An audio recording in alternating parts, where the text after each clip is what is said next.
एक बार श्री जी दूध पी रही कटोरा लगा के मुख से, सत्य घटना है। तो श्री जी जैसे मुख से लगा करके दूध पान कर रही तो अचानक पीते पीते रुक गई। ठाकुर जी बोले कहाँ भय हो श्यामा जी, आप रुक क्यों गई?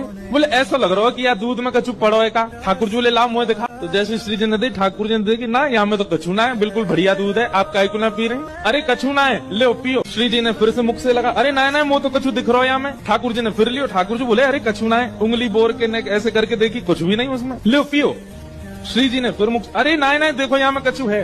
तो ठाकुर जी बोले अब एक काम करो, मोह मत दो, आप ऐसे ही रखो, मैं आपके बगल से देखूंगा, यहाँ से देखूंगा कहाँ है। तो श्री जी ऐसे हैं और ठाकुर जी यहाँ गाल से गाल स्पर्श करा के अब झांक रहे हैं भीतर की कहाँ है। तभी ठाकुर जी को पता चली श्री जी की जो नथ बेसर है ना, वहाँ में एक मणि लग रहा हो, वो चमक रहा हो दूध में। ठाकुर जी बोले अरे श्यामाजू आप तो बड़ी भोरी हो, ये तो आपकी नथ बेसर की मणि चमक रही है। अब ये सुनते ही किशोरी जी को इतनी जोर की हंसी आई, दूध मुंह पे लग रहा हो, जैसी हंसी तो सब रो दूध छलक करके ठाकुर जी को और श्री जी को दोनों को जाके गिरे।